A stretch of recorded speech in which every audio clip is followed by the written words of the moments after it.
अस्सलाम वालेकुम। यासीन आपके साथ हाजिर है संडे मार्केट प्रीव्यू के हवाले से या मंडे मार्केट प्रीव्यू के हवाले से, यानी संडे नाइट आपसे हाजिरी होती है और इस तमाम हालात और वाक़यात को हम चेक करते हैं कि मंडे की मार्केट किन लेवल्स पे ओपन होगी और हफ्ता और इतवार कौन सी ऐसे इंपॉर्टेंट इवेंट्स रहे जिसका इफेक्ट मंडे की मार्केट ओपनिंग पर पड़े। कल है 13 जुलाई। इस महीने का थर्ड वीक स्टार्ट हो जाएगा। जैसे कि मैंने शुरू में आपसे ये कहा था कि ये सेकंड क्वार्टर की अर्निंग के बाद थर्ड क्वार्टर ये स्टार्ट हो गया और सेकंड क्वार्टर की जितनी बड़ी बड़ी कंपनीज की जो अर्निंग रिपोर्ट्स हैं उनका ये सिलसिला अब शुरू हो चुका है। इस हफ्ते हमारे पास 3-4 बड़ी कंपनीज की जो है वो रिपोर्ट्स रहेंगी, जिसमें जेपी मॉर्गन चेज है और सिटी ग्रुप, और इनमें सबसे ज़्यादा जो हमारे पास जो रिपोर्ट पिछले कई महीनों से चल रही है वो दुनिया की जो सबसे बड़ी ग्रोइंग और फास्टेस्ट ग्रोइंग कंपनी तस्वुर की जा रही है, that is known as Tesla. Tesla की भी अर्निंग रिपोर्ट इस हफ्ते तो नहीं है, लेकिन उसकी रिपोर्ट आएगी 22 जुलाई को। लेकिन जो हालात और वाकयात चल रहे हैं, जैसे कि पिछले फ्राइडे को जो मार्केट क्लोज हुई थी वो हाईएस्ट लेवल पर क्लोज हुई और ख़ास तौर पे जो नेस्डैक की मार्केट थी वो अपनी तारीख की नई बुलंदियों को डेली बेसिस पे छूती चली जा रही है। कल यानी अब से तकरीबन 2 से 3 घंटे के बाद जो मार्केटें ओपन होंगी उसमें जो इंडिकेशंस मैं हर हफ्ते आपसे ये जिक्र करता हूँ कि हमारे पास जो संडे को 2 इकोनॉमीज ओपन रहती हैं, एक इसराइल की तल अवीव स्टॉक जो TA35 कहलाती है और इसके साथ ही सऊदी अरब की तदावुल ऑल शेयर्स। इन दोनों मार्केटों की जो आज क्लोजिंग हमारे पास आई है वो पॉजिटिव है, ग्रीन टेरिटरी में है। मार्केट में हम दोबारा यही देख सकते हैं कि आज जो मार्केटें मंडे को खुलेंगी, जो इलेक्ट्रॉनिक मार्केटें रात 3 बजे पाकिस्तानी वक्त के मुताबिक मार्केट ओपन होती हैं, वो पॉजिटिव इंडिकेशंस उनके अंदर मौजूद है। उसकी वजह हम ये कह सकते हैं कि इन 2 दिनों में हफ्ता और इतवार हमें अक्रॉस दी वर्ल्ड कोई ऐसी नेगेटिव खबर दिखाई नहीं दी जिस बेसिस पे हम ये कहेंगे कि स्टॉक्स में S&P, डाउ जोन्स या नेस्डैक या यूरोपियन स्टॉक्स या एशियन मार्केट्स डाउनफॉल का शिकार हो जाएं, मार्केटें गिर जाएं। ऐसी कोई खबर हमारे पास अवेलेबल नहीं है। For the longer period of time, पिछले 6 महीने से जो कोविड-19 के हवाले से जो एक पैंडेमिक पूरी दुनिया में फैला हुआ है, इस बेसिस पे हमने देखा था पिछले 3-4 महीने पहले कि स्टॉक्स डाउनफॉल हो गए थे, लेकिन धीरे धीरे मार्केटों में हमने ये देखा कि वो तमाम रिकवरीज आ गई और रीओपनिंग की बात हो रही है, जिसकी वजह से स्टॉक्स में तेजी का रुझान मुस्तकिल बरकरार है। अच्छा, इसके साथ ही जो सिलसिला हमारे पास दिखाई दे रहा है, एक मैंने आपसे जिक्र किया था ग्रीन रेवोल्यूशन के हवाले से। यूरोप ने तकरीबन $8 ट्रिलियन, नॉट अ बिलियन बल्कि 8 खरब डॉलर का प्रोजेक्ट साइन किया है और उसमें यह कहा जा रहा है कि दुनिया में अब ग्रीन रेवोल्यूशन आएगा और जिसके अंदर एक नया डायनेमिक्स स्टार्ट हो जाएगा पूरे यूरोप में, खास तौर पे जिसके अंदर खास तौर पे जो पावर सेक्टर है या बिल्डिंग रेनोवेशन के हवाले से है या इंडस्ट्रियल्स के हवाले से है, ये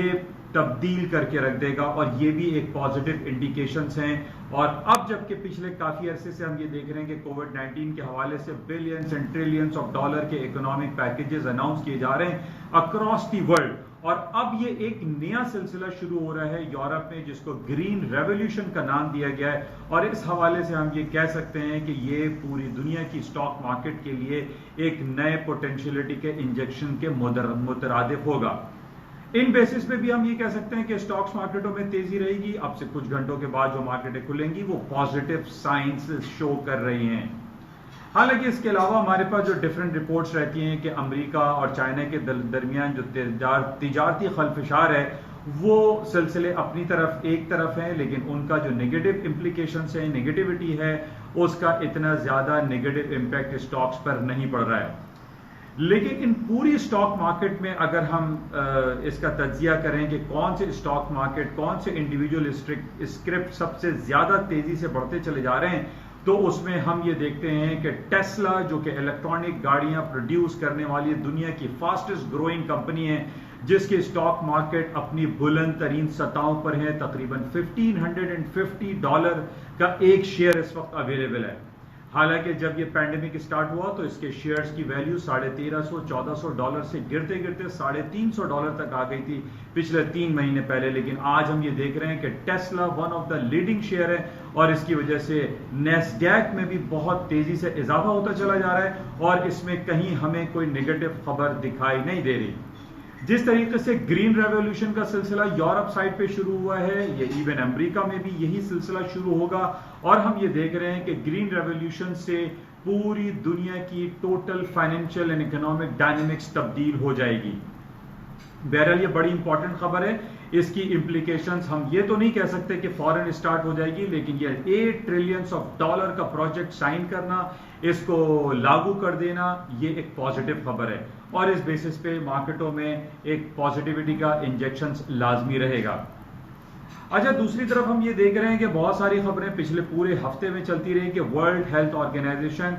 ये ऐलानात करता चला जा रहा है कि जनाब एक सेकंड वेव और थर्ड वेव कोरोना वायरस का सिलसिला शुरू होगा। लेकिन हम ये देख रहे हैं कि वर्ल्ड हेल्थ ऑर्गेनाइजेशन WHO की इन तमाम बातों को अब कोई खातिर में नहीं ला रहा है और इसकी सबसे बड़ी मिसाल हमारे पास ईरान की है। ईरान में ये खबर है कि जनाब वहाँ कोरोना वायरस पैंडेमिक के केसेस बहुत ज्यादा बढ़ रहे हैं, लेकिन ईरान ने इस बात को यकसर मुस्तरद कर दिया है कि वो किसी लॉकडाउन या शटडाउन या किसी कर्फ्यू की तरफ जाएगा, जो कि एक पॉजिटिव इंडिकेशन है। इस बेस पे हम ये कह सकते हैं कि पूरी दुनिया का जो मुआशी पहिया पिछले दिनों बंद हो गया था, रुक गया था, वो मुस्तकिल जो सिलसिला है इकोनॉमिक एक्टिविटीज का वो बरकरार रहेगा। इसमें कहीं नेगेटिविटी का पहलू मौजूद नहीं है। इस बेसिस पे हम ये कह सकते हैं कि स्टॉक मार्केटों में पॉजिटिविटी या तेजी का रुझान बरकरार रहेगा,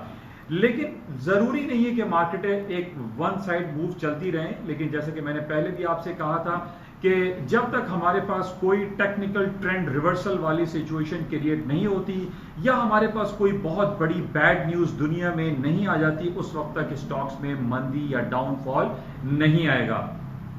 बहरहाल इन 2 दिनों में सैटरडे संडे हमारे पास कोई ऐसी निगेटिव खबर नहीं है जिस बेसिस पे हम ये कहेंगे स्टॉक्स में बहुत ज्यादा डाउनफॉल हो जाएगा, मार्केटों में तेजी ही रहेगी। और जिस तरीके से हमारे पास जो ये सीजन स्टार्ट हो गया है डिफरेंट बड़ी बड़ी कंपनीज का, जो कि अमेरिका की AAA कंपनीज हैं, अल्फाबेट, गूगल, अमेजॉन और एप्पल, इन तमाम की अर्निंग रिपोर्ट का सीजन भी ये रहेगा। और इसमें हमने देखा कि पैंडेमिक में सबसे ज्यादा जिस कंपनीज ने अर्निंग की है तो वो ये इलेक्ट्रॉनिक मीडिया या टेलीकम्युनिकेशन इंडस्ट्रीज ने बेतहाशा इनके शेयर्स की कीमतों में इजाफा हुआ है। और अब जब ये रिपोर्ट आएगी तो इसमें भी यही अंदेशा जाहिर किया जा रहा है कि इन रिपोर्टों में खातर इजाफा होगा। एंड प्लस जिस तरीके से मैंने आपसे कहा कि नैस्डैक में 35% जो कंपनीज हैं वो दवासाज कंपनीज हैं, फार्मास्यूटिकल कंपनीज हैं और इन पिछले 6 महीने में अगर किसी 2 सेक्टर ने कामयाबी और तरक्की की है तो वो फार्मास्यूटिकल कंपनीज हैं यानी दवासाज कंपनीज हैं और दूसरी तरफ है टेली कम्युनिकेशन इंडस्ट्री।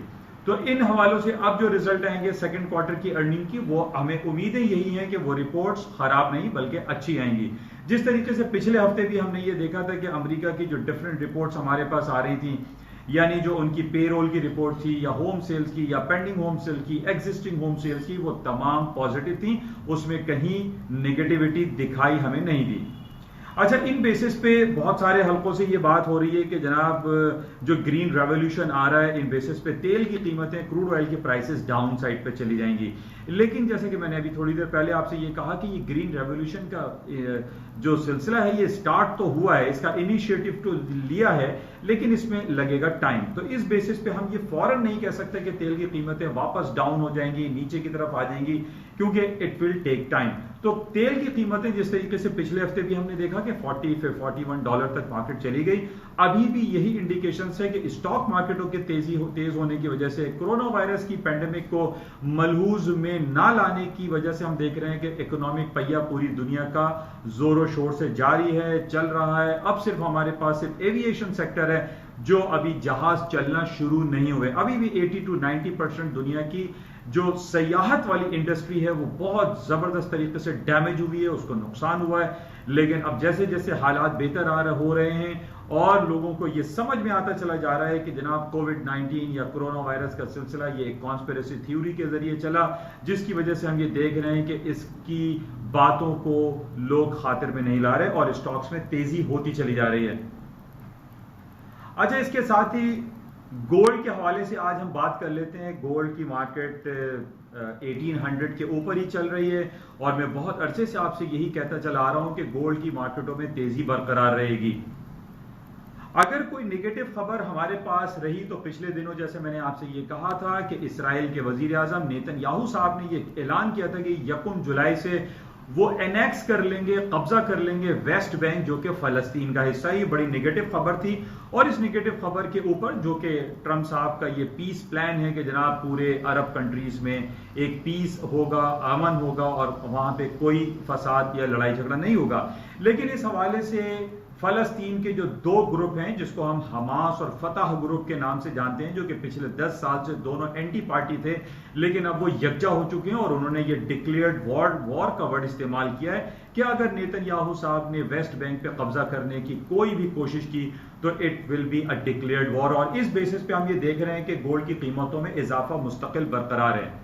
प्लस दूसरी बात यह थी कि जनाब पूरी दुनिया का इंटरेस्ट रेट 0 और नेगेटिव % पे जा रहा है, जिसकी वजह से तेल सोने की कीमतों में खातिर खा इजाफा हो रहा है और यह सिलसिला अभी भी जारी व सारी है। प्लस जो billions and trillions of dollar के स्टिमुलस पैकेजेस अनाउंस किए जा रहे हैं, इन बेसिस भी करेंसीज अपनी डीबेसमेंट की तरफ जा रही है, अपनी कदर कीमत को खोती चली जा रही है। बहरहाल आज हमारे पास 2 दिन से एक बहुत इंपॉर्टेंट खबर टर्की के हवाले से चल रही है, जिसमें हाया सूफिया जो कि एक तकरीबन 1500 साल पुराना चर्च के तौर पर इसको बैजेंटाइन टाइम आज से 1500 ईयर्स बैक यानी नबी पाक सल्लल्लाहु अलैहि वसल्लम के बाद के दौर की एक बहुत बड़ा चर्च बनाया गया इस्तांबुल में, जिसका नाम हाया सूफिया लोग जानते हैं। और पिछले तकरीबन 70-80 सालों से वहां पर हमने ये देखा कि मुस्तफा कमाल अतातुर्क 1934 में उसको उन्होंने मस्जिद का म्यूजियम का स्टेटस दे दिया था। पिछले काफी अरसे से टर्की की अदालतों में ये केस चल रहा था कि जनाब इसको म्यूजियम से हटाकर मॉस्क यानी मस्जिद का दर्जा दोबारा दिया जाए। पिछले 500-600 साल पहले ये मस्जिद के तौर पर भी रही, उससे पहले इसको चर्च का स्टेटस हासिल था, फिर मस्जिद बनी, फिर चर्च बना और अब यहां पर जो पिछले काफी अरसे से 60-70 सालों से 90 सालों से हम देख रहे हैं कि हाया सूफिया का जो स्टेटस था वो म्यूजियम के तौर पर था, एक अजायब खाने के तौर पर था। लेकिन काफी अरसे से इस पे ये सिलसिला चलता रहा, कोर्ट में केस था और इस हवाले से अब हाया सूफिया को मस्जिद का दर्जा दोबारा से दे दिया गया है। इस हवाले से बहुत सारे बयानात आ रहे हैं, पूरी दुनिया से इसके ऊपर नुक्ताचीनी की जा रही है, लोग बहुत ज्यादा क्रिटिसाइज कर रहे हैं और ये कह रहे हैं कि पहले चर्च, फिर म्यूजियम, फिर चर्च और अब दोबारा से इसको मस्जिद का दर्जा देना, ये जो हम रिलीजियस हार्मोनी की बात करते हैं ये उसके अगेंस्ट में है। लेकिन बहरहाल चूंकि सल्तनत उस्मानिया जो कि सुल्तान अहमद का दौर था उसमें इसको मस्जिद का स्टेटस हासिल था, दोबारा से आज हम ये देख रहे हैं कि मिस्टर एर्डोगन ने इसको कोशिशें करके वहां की अदालत ने इसको मस्जिद का दर्जा दे दिया है। इन तमाम बातों का कहने का मकसद ये है कि जनाब जिस तरीके से हम पूरी दुनिया में रिलीजियस हार्मोनी की बातें करते हैं, अब यहां पर बहुत सारे लोग क्रिटिसाइज कर रहे हैं और वो ये कह रहे हैं कि आगे चल के ये हालात संगीन सूरत हाल इख्तियार कर सकते हैं। पूरी दुनिया में इस तरीके की जो एक रिलीजियस हार्मोनी का सिलसिला था उसको डैमेज वो होगा और इन बेसिस पे पॉसिबिलिटी भी और बहुत सारे लोग गुमान जाहिर कर रहे हैं कि इस बेसिस पे दुनिया के बहुत सारे मुकामात ऐसे हैं जहां पे जो पहले मसाजिद थी तो उनको चर्च बना दिया गया, जो चर्च थे वो मस्जिद बन गए। तो ये एक एक एक एक एक सिलसिला शुरू हुआ है। अब बहरहाल इसकी क्या इंप्लीकेशंस होंगी, मार्केट के हवाले से इसका क्या असरात पड़ेंगे, लेकिन ओवरऑल जो डिफरेंट सिनेरियो है, डिफरेंट जो रिपोर्ट्स अखबारात में और रसाइल में और डिफरेंट सोशल मीडिया पे खबरें आ रही हैं कि इसका स्टेटस मस्जिद के तौर पर दोबारा से दे देना, वो लोग इसको थोड़ा सा एक अपने तहफ़्फ़ुज़ात का इजहार कर रहे हैं। तो बहरहाल ये हमारे लिए तो बहुत अच्छी बात है बीइंग द मुस्लिम कि उसको दोबारा से अजायब घर की जगह उसको मस्जिद का स्टेटस देना हम सबके लिए खुशी का बायस है। लेकिन मार्केट पे इसकी क्या इंप्लीकेशंस पड़ेंगे, गोल्ड मार्केट पे इसके क्या नेगेटिव असरात पड़ेंगे, इसमें हम ये कह सकते हैं कि गोल्ड की कीमतों में माइट पॉसिबल थोड़ा सा इजाफा इस बेस पर भी हो सकता है। जिस तरीके से हमारे यहाँ भी बहुत सारी बातें हो रही हैं कि इस्लामाबाद में चर्च नहीं बनने देना चाहिए, वहां पे जो है ये रिलीजियस हार्मोनी की बात दोबारा से आ रही है, तो हम पूरी दुनिया में ये देख रहे हैं कि जहां पर हम रिलीजियस हार्मोनी डिफरेंट प्लेटफॉर्म से बात करते हैं, खासतौर पर यूनाइटेड नेशन के प्लेटफॉर्म पे ये बात की जाती है कि रिलीजियस हार्मोनी हर जगह होनी चाहिए, मसाजिद, मंदिर और चर्चेस बनाने का हर शख्स को इसका बेसिक राइट है। बहरहाल इस हवाले से हम ओवरऑल मार्केट पे अगर इसकी इंप्लीकेशन चेक करते हैं तो वो नेगेटिव है, और गोल्ड की कीमतें इन बेसिस पे भी माइट पॉसिबल कि ये नेगेटिव हालात वाकयात होने पे मार्केटें ऊपर जा सकती है। बिल्कुल इसी तरीके से जैसे हम ये देख रहे हैं कि पिछले दिनों अमेरिका ने यरूशलेम, जो फलस्तीन का कैपिटल है, मुसलमानों का क़िबला अव्वल है, उस शहर को तल अवीव की जगह उन्होंने कैपिटल डिक्लेयर कर दिया था कि इस्राइल का कैपिटल अब यरूशलेम होगा। तो ये बहुत सारी कंट्रोवर्सीज होती हैं, और इन कंट्रोवर्सीज में जब हम देखते हैं कि मार्केट पे इसकी इंप्लीकेशंस क्या होती हैं तो वो नेगेटिव होते हैं। तो इन बेसिस पे हम ये देख सकते हैं कि हाया सूफिया का डिसीजन ये हमारे और आप बीइंग द मुस्लिम के लिए बहुत अच्छा है, लेकिन इस पे बहुत सारे लोग तहफ़्फ़ुज़ात का इजहार कर रहे हैं जो कि मार्केट के हवाले से नेगेटिव हो सकता है और गोल्ड की कीमतें इस बेस पे ऊपर जा सकती हैं। तो बहरहाल इन 2 दिनों में हमारे पास जो खबरें रही वो बहुत ज्यादा हम नेगेटिव या पॉजिटिव तो नहीं कह सकते, लेकिन ओवरऑल जो सिनेरियो हमारे पास आ रहा है अमेरिका की स्टॉक इंडिसेस के हवाले से या गोल्ड एंड सिल्वर के हवाले से, उसमें तेजी ही देखी जा रही है। इसमें हम नेगेटिविटी का पहलू नहीं देख रहे। तो बहरहाल ये तमाम खबरें थी जो आपसे के साथ शेयर की गई। इंशाल्लाह राब्ते में रहेंगे और सुबह की मॉर्निंग ब्रीफिंग में देखेंगे कि मार्केट किन लेवल्स पे खुली, और उसके हवाले से कुछ बातें आपसे सुबह इंशाल्लाह की जाएगी। उस वक्त तक के लिए इजाजत दीजिए। जाते हुए मैं आपसे रिक्वेस्ट करूंगा कि इस यूट्यूब चैनल को प्लीज सब्सक्राइब करें, लाइक करें, शेयर करें, और होपफुली कि आपको इस 5-10 मिनट की क्लिप से अपनी पोर्टफोलियो को मैनेज करने में सहूलत होती होगी। इंशाल्लाह राब्ते में रहेंगे। Thank you. खुदा हाफिज।